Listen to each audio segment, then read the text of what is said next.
Thank you doctor कन्नीमोजी जी। माननीय श्री राघव चड्ढा, माननीय राघव चड्ढा जी नहीं है। श्रीमती सुलता देव, श्रीमती सुलता देव। जय जगन्नाथ। माननीय डिप्टी चेयरमैन सर, मुझे राष्ट्रपति के अभिभाषण में बोलने के लिए सुयोग देने के लिए मैं आपका आभारी हूँ। मैं आभारी हूँ मेरे सभापति नवीन पटनायक जी का, जो मुझे आज ये सदन में भेजे और मैं यहाँ उड़ीसा को रिप्रेजेंट कर पा रही हूँ। राष्ट्रपति जी उड़ीसा से बिलोंग्स करते हैं, ये हमारे लिए बहुत बड़ी गर्व की बात है, और वो ट्राइबल्स को भी बिलोंग्स करते हैं, ये और भी बड़ी बात है।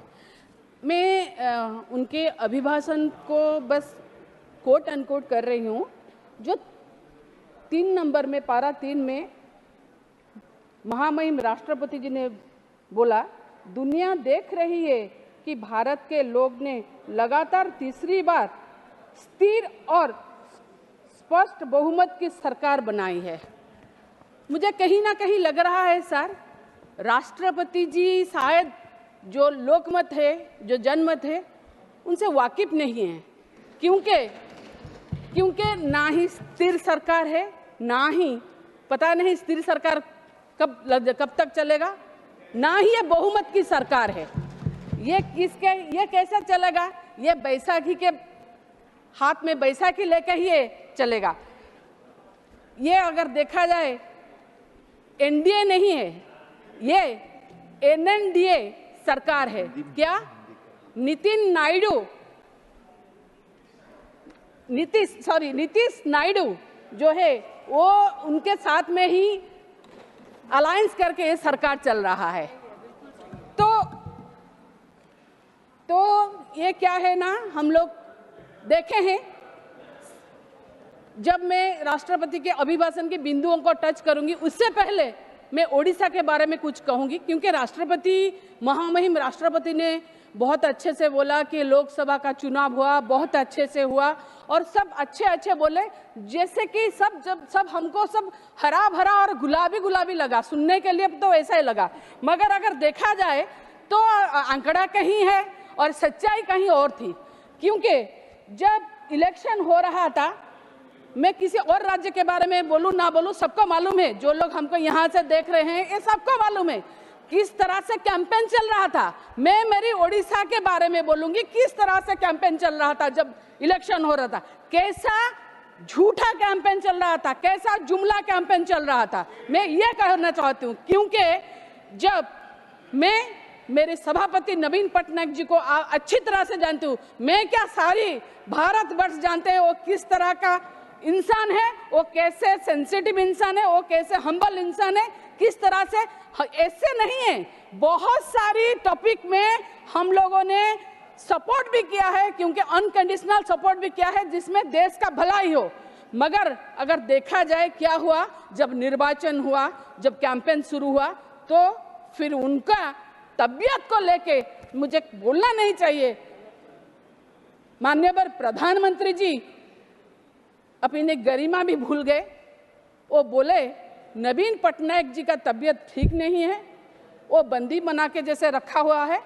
हम लोग अगर सरकार को आएंगे तो नवीन पटनायक जी का हेल्थ का चेकअप करेंगे और एक कमेटी बनाएंगे, और नवीन पटनायक को उसमें वो कमेटी जाके नवीन पटनायक जी का तर्जमा करेगा।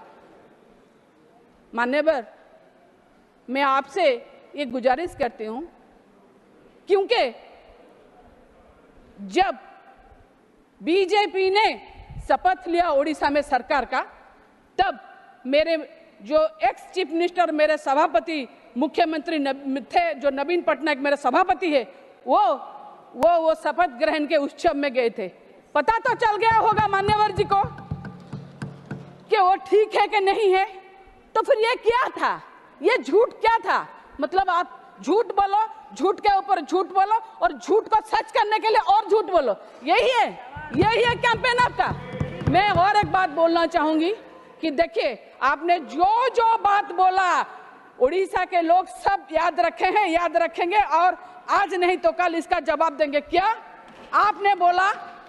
रत्न भंडार, हमारे जो जगन्नाथ जी का रत्न भंडार है, वो रत्न भंडार का चाबी तमिलनाडु ने तमिलनाडु ले लिया। मगर अगर देखा जाए जो हमारे आद्य सेवक गजपति महाराज जी है वो क्या बोले, चाबी सही सलामत है। फिर क्या हुआ, आप क्यों ऐसे बोले, तमिलनाडु चला गया, इसके लिए आपको माफी मांगना चाहिए। ये इलेक्शन के लिए, प्रचार के लिए कुछ भी ना बोलिए।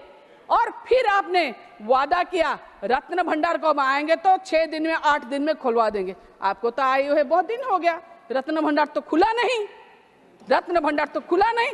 क्या ये भी एक जुमला था? ये भी एक जुमला था।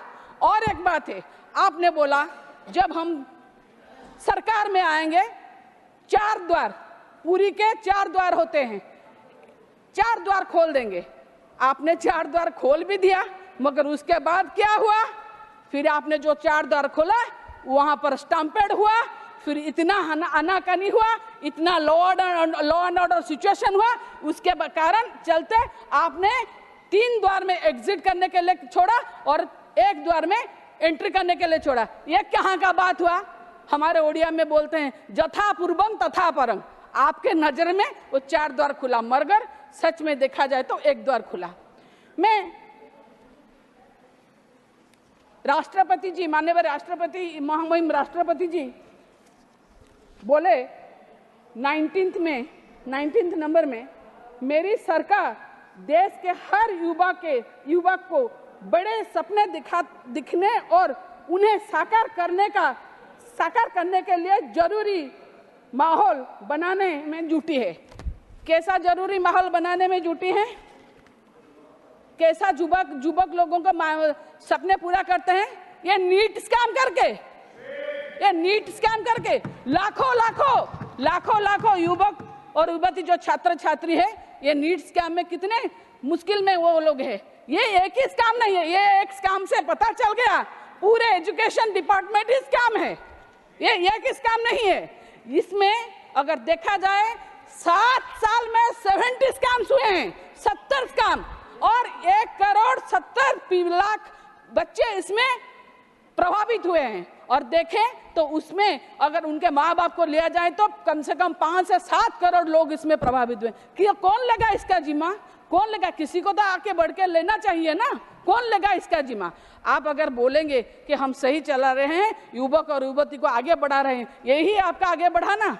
मैं तो आपके माध्यम से दाबी रखूंगी कि जो नीट का एनटीए जो कर रहा है, जो क्वेश्चन पेपर लीक हो रहा है, इसके लिए एक तदन कमेटी बैठाइए और वो भी सुप्रीम कोर्ट के तत्वावधान में। क्योंकि अपेक्स बॉडी में ना मेरा विश्वास है ना किसी का शायद विश्वास है, ये आपको भी पता है, बोलने का कोई जरूरत नहीं है।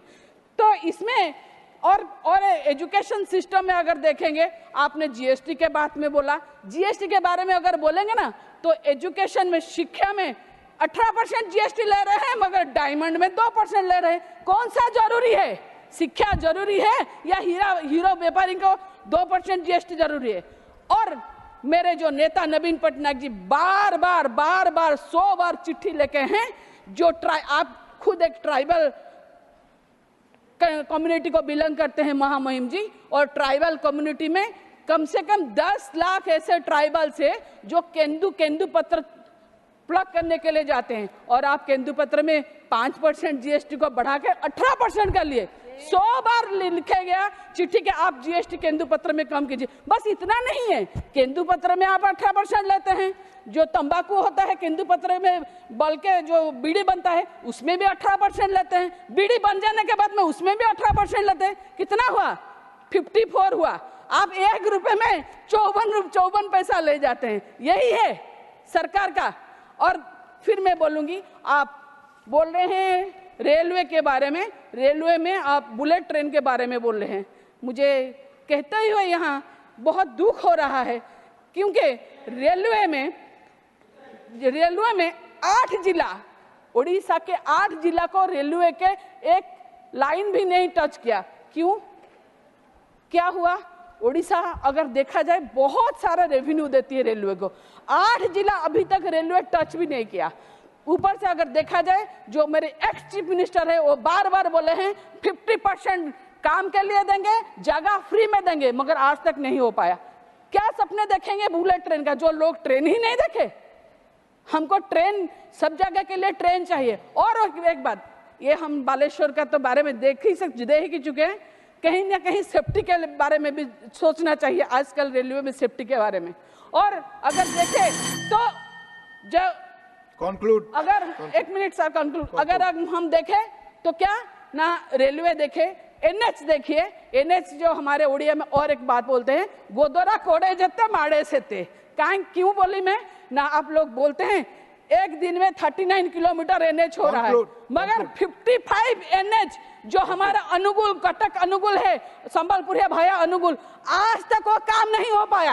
इसके लिए कौन जिम्मेदार है? कितने लोगों की जान गई है, कौन जिम्मेदार है? आज तक हम लोग जब बोल रहे हैं नेट कनेक्टिविटी नहीं है, बैंक सिस्टम नहीं है, रेलवे नहीं है, तो कैसे होगा? इसलिए मैं बोल रही हूँ उड़ीसा को फोकस, स्पेशल फोकस स्टेट का मान्यता। यू स्पीक, आपकी बात रिकॉर्ड पे जाएगी, please speak. Mike. Mic is on. Mic is already on. Respected Chair.